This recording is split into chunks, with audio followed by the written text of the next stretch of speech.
Hey, old man, do you know what I called you in today? After lunch break, I was immediately summoned by my director, Anderson.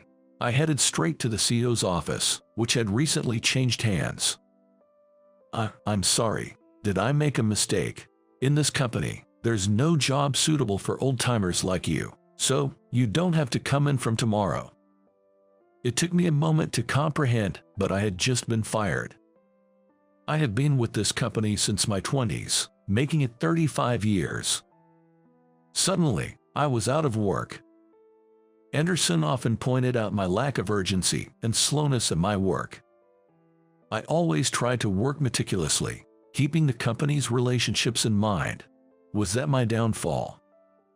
Feeling the weight of the unfairness, I realized I needed to find a new job ASAP. At that time, I hadn't even considered the possibility of retaliating against Anderson or the CEO. My name is David. I'm a designer and 50-something years old. Just 3 years ago, I lost my wife and have been living alone ever since. To drown my loneliness, I dove deeper into my work than ever before. In this digital age, it might be uncommon, but I design using paints and paper. My work was highly appreciated by the previous CEO and our clients. However, it seemed Anderson wasn't a fan.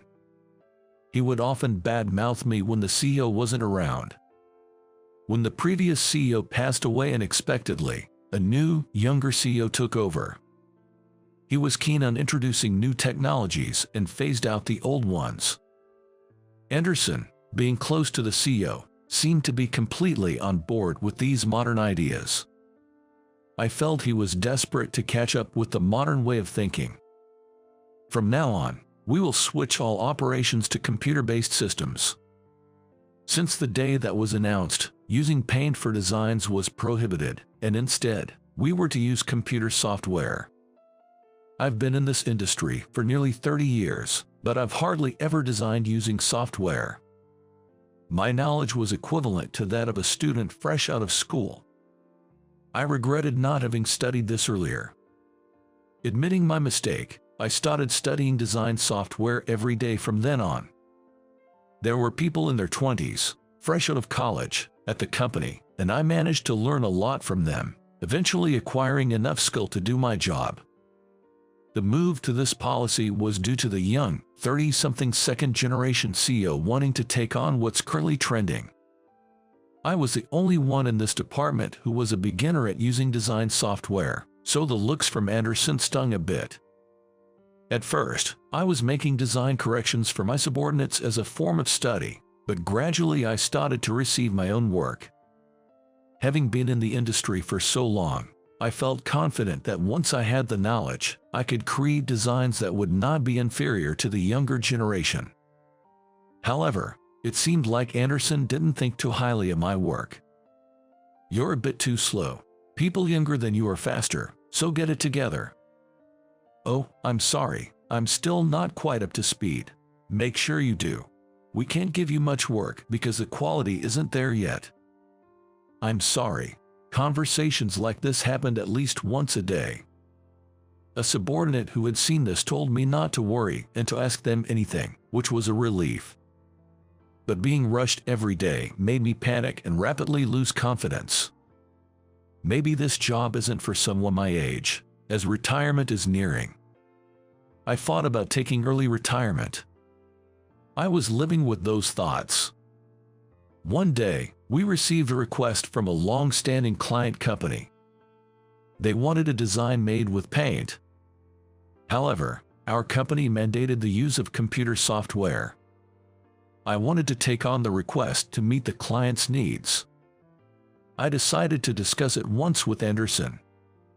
"Anderson, I have a consultation. A client has requested a design using paint, and I'm asking for permission just this once to create without using software." "Huh, what are you talking about? Didn't we mandate the use of software for everything recently? But there is a certain demand for this. We have maintained a long relationship with this client, and to continue working with them, that's impossible. This is why old people are not useful. Can't you see that analog is behind the times? Didn't the CEO say so? The area is digital. AI might even come into play soon. If you can't keep up, it's impossible for you to stay in this industry. I have learned the software knowledge from the juniors. Depending on the time and situation, I can use either. Is that still not good enough? You're a stubborn old man. Just give up. I was practically thrown out of the CEO's office. Lately, Anderson have been clinging to the CEO, doing whatever he said. After that, I attempted to negotiate with Anderson several times but to no avail. It's about time I get back to the client with a response. One day, I was summoned to the CEO's office by Anderson. By then, I had almost no work left, so I had a rough idea of what would be discussed. Upon arrival, I bowed deeply. The CEO sat in his chair, looking down on me with that familiar condescending gaze. I recognized that face. People make the same face when they're pushing you away. To be honest, I don't remember much of what Anderson and I discussed after entering the room. However, one sentence resonated strangely in my mind. You don't have to come from tomorrow. Yes. Thank you for everything until now. Within half a year after the change to the second-generation CEO, I was out of a job. And not just any exit, I was fired. It was a good thing my wife wasn't around anymore to see this. If I showed myself like this, it would be embarrassingly unbearable. I felt so pitiful and, without saying a word to anyone, I left the company. To the juniors who taught me about the software and the clients, I felt sorry, but I lacked the courage to express my gratitude or apologize. Since I was technically fired, I guess unemployment benefits would kick in immediately. However, I wanted to work right away. I feared if I continued to feel this sad, I might even fall. That was on my mind. But I often wondered, as Anderson used to say, is there really a place that would hire an old man like me? I had experience as a designer, but I worried if my inability to use the software would be a stumbling block again. Despite the anxiety, I sent out resumes to various companies. Design, customer service, wholesale, clerical work. I must have sent out nearly 20 resumes. Only 5 companies called me for an interview, and just one progressed to the final round. And that one company was a rival of my former employer. I had no expectations of getting the job. You've certainly got the know-how. I had a look at the designs you've been working on, and they are all meticulously made and easy on the eyes. I'd really love for you to work with us. What do you say? Really? Absolutely. I'd love to work with you. Then, how about starting a week from now? And I'd like you to show our newcomer the ropes on how to design the old-fashioned way. Thank you so much. It felt so good to be recognized for my skills again. I was going to be a designer once more. A month had passed since I joined the company, and I was getting the hang of things, albeit slowly. Then something shocking happened. On my first payday at this company, my take-home pay had nearly increased by $2,000. It's a bit crass to say, but this company pays incredibly well. I muttered under my breath, and Sam laughed heartily. That's because you're incredibly skilled, David. I don't know how much you made at your last job, but you're a special talent that would thrive anywhere. I felt a bit bashful but very happy. While learning the ropes and earning praise from both my juniors and Sam, I wondered if I was truly becoming an asset to the team. That's when my phone rang. It was Anderson. I hesitantly answered, only to be greeted with an angry tirade. As a professional and an adult, you're disqualified. Everyone's in trouble because of you. Please, calm down. What happened? There's no time for what happened. You left the job without handing anything over. We have none of the client information or past data. That's because I was told to leave on the day, and there wasn't any time. Such poor excuses. What have you done to us? Send over the handover data within 2 days. You're unemployed and free right now, right? Thanks in advance. The call ended abruptly, with the responsibility unilaterally pushed onto me. What would Anderson think if he knew I was working for a rival company? I had new assignments at my current job and needed to start on them immediately. I was troubled and decided to consult with Sam. "Sam, sorry to bother you. I just got a call from my previous workplace, and they urgently requested that I send over handover documents. I'm considering stepping out for about 2 hours to take care of this." That's fine, but you've already left that place, and it wasn't on the best of terms, right? "Yes, that's true. It's really up to you, David. It's hard to have confidence sometimes, but you should have confidence at a good level because you are doing a great job." Deep down, I knew I didn't have to do this. But it became certain after his words. "Thank you, I'll stay put today." After our conversation, Sam gave me a warm smile and went back to his work. That day, I didn't touch the handover documents. With that, I had completely severed ties with my former company. "Sorry for the sudden call. This is John. Do you remember me?" About a month had passed since I'd ignored Anderson's calls and cut off contact, when John, a former junior of mine, reached out. Wary that he might have been prompted by Anderson, I nervously answered the call to hear an obviously flustered voice. "Yes, I remember you. I'm sorry for quitting so abruptly and causing trouble. What happened today?" "No worries at all. You left because of the CEO and the director, right? We've been having some troubles. From what I've heard, it seems like employees in their 40s and 50s, other than myself, are being laid off across the board. It's like the company is now being run by the remaining younger employees. Moreover, there have been a lot of problems because there wasn't a proper handover. We actually just lost a major client, and the CEO is on edge. Plus, there seems to be a lot of inadequate communication between departments, leading to missed deadlines. What should I do?" I suggested that such coordinating tasks should be left to a supervisor, since he's a new recruit and doesn't bear that much responsibility yet, trying to console him a bit. Then he replied with some difficulty. "The thing is, I'm the leader. After all the senior staff resigned, the CEO told me that young people need to step up in this new era and that I should become a leader to incorporate their perspectives." John sounded utterly despondent. He's a rookie who just joined this year. Even I, not the strongest-willed person, can tell something is off. Still, I felt resistance to the idea of protesting directly to the CEO or the director. From what I've heard about his workload, it seems he's been burdened with a lot. Departmental coordination, visiting clients, dealing with older employees, meetings with the CEO. This could break him. He taught me how to use some design software. I wanted to help him, partly as a thank you. When I asked him what was the biggest challenge right now, he said, "There's this client you used to handle, and it looks like we're going to lose their contract. The CEO has said that's the one thing he wants to keep at all costs, but honestly, with the current management strategy, it seems unlikely. Indeed, the client I used to manage favored designs using traditional paints and paper. I'm at my limit. I've tried to hold on for 6 months, but I can't keep this up. But I'm the leader, and there are seniors here. He seems to be considering quitting.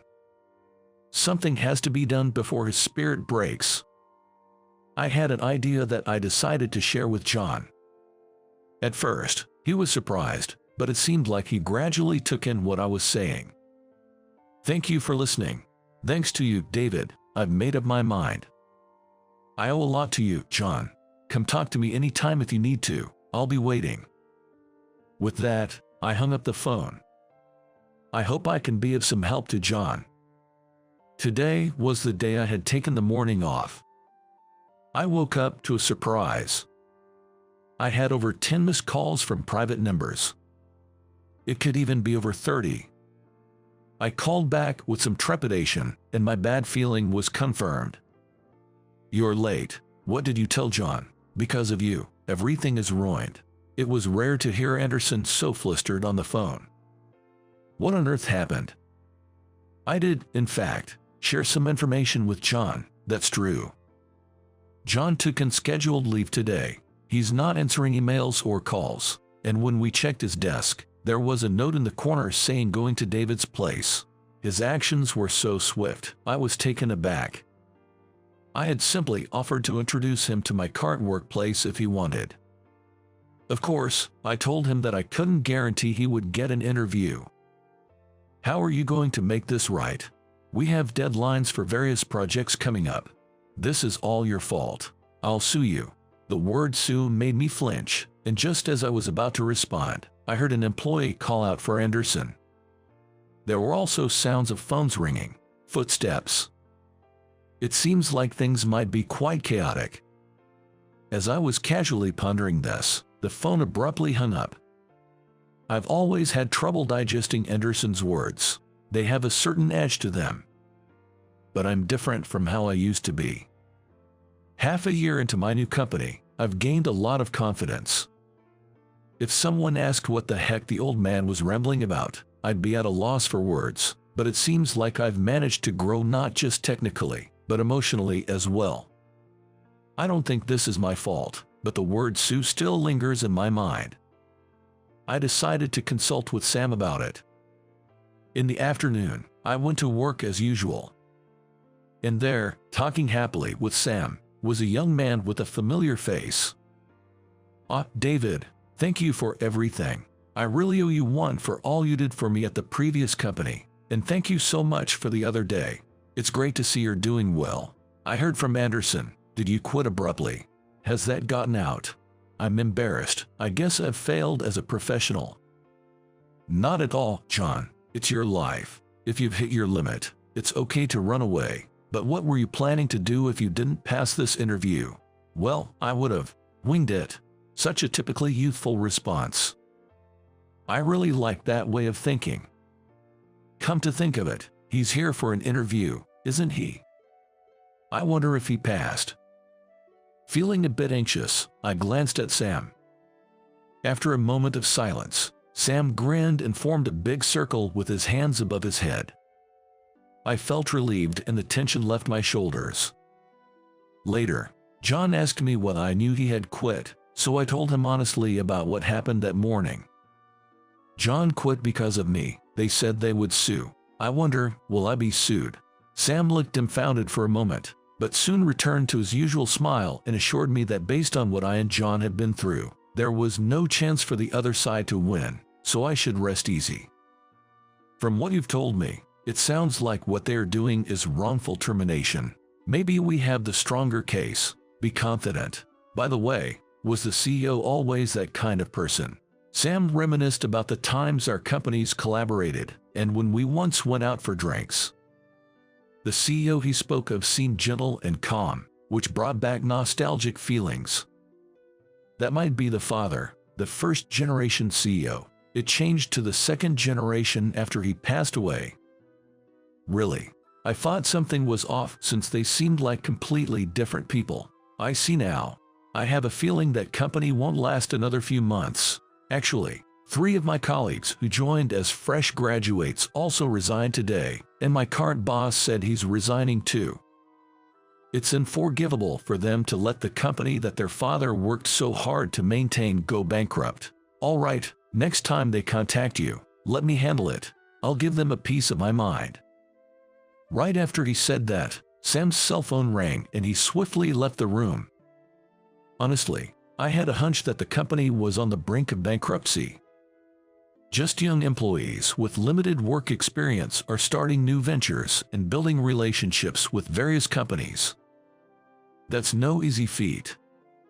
While pondering this, chatting with John, my phone rang. It was a blocked number.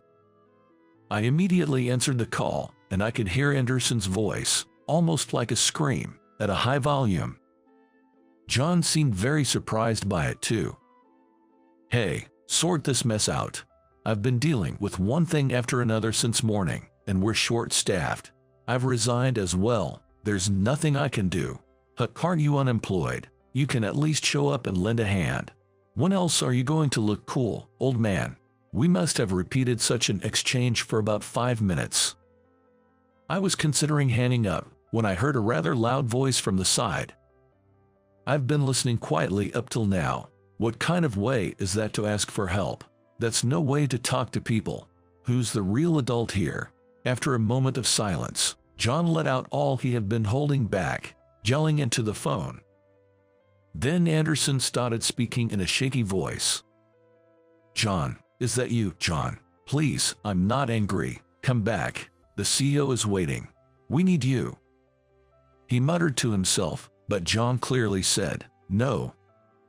Anderson then spoke in a disheartened voice. "Are you saying, even if I get fired, the company can't run without me? I'm young, not an old man, so I won't be fired." It seemed he was afraid of being fired. He has a middle school-aged child. He must be worried. But he's 49, just 4 years younger than me. To the second-generation CEO, he must seem like an old man. "Look, if you continue the contract with the client David used to handle, I'll tell the CEO to give you a raise immediately. So, won't you come back?" About that client, they've just signed a contract with our company." It seems Anderson and John's loud voices were overheard by Sam. He relayed the facts, as if discarding them. When I had spoken with John on the phone, I had asked him to let my former client know where I was if he was coming to this company for an interview. "Who the heck are you, outsiders? Get out. I'm talking to John here." "Anderson, buddy, I think we've met before, don't you remember? It was back when the previous CEO was around. We had a drink together. I'm Sam Smith. You seemed so genuine at the drinking party. Was that just for show?" When Anderson remembered Sam, he lost his cool big time. He was probably shocked that an outsider, and from a competing company no less, had seen his true nature, not to mention that I and John were there at the rival firm. What am I supposed to say to the CEO? At this point, I don't care if it's David anymore. I'll hire you again, so come over to our place right now. The next moment, Anderson was getting called out on his choice of words by Sam. Anderson was still confused, and all the chaos around footsteps, phones ringing, sounds of apologies was audible over the phone. "David, I'm sorry. All right. Please come back. You can stay forever this time. Can you pay me 10 times the salary?" "What?" I could hear the life go out of his voice. Anderson probably believed I'd come back because I was timid. But now, I have a place at Sam's company. There's nothing to fear. 10 times? What are you talking about? You know our company doesn't have that kind of money, right? If you can't pay, then it's impossible. Please do your best as you are. I'm getting about twice the salary you guys are at my current company. I have no intention of coming back. Anderson was saying something, but I could barely make it out over the background noise. After a while, I just heard noise until the call eventually dropped. After that, there was a moment that seemed to stand still, but I snapped out of it when John said, "That was pretty cool." Things moved fast after that. The staff kept quitting, and in the end, there were less than a third left. Unable to continue working with such a shortage of hands, it seems the company went bankrupt 3 months after my last contact with Anderson. Anderson apparently didn't get fired due to the shortage of people, but he ended up losing his job anyway. I heard from a former colleague at the old company. Anderson can't find work now and is separating from his wife and daughter until he can find a job. It seems his domineering attitude towards his subordinates also got out to his family. I heard they might even get a divorce. Anderson seems desperate, but without having the CEO as a short-term hold, I wonder how he's making decisions now. "David, that last design was great. You're really something. Glad we hired you. It's been a year since I started working here. This company recognizes and praises me. Everyone works to lift each other up. That day, I was in despair, but I'm here now because I was let go that day. In a way, I'm thankful to the CEO of the previous company and Anderson. I'm swamped with work I've been entrusted with, but it's a good kind of busy. Until retirement, no. As long as they'll have me, I plan to work my hardest."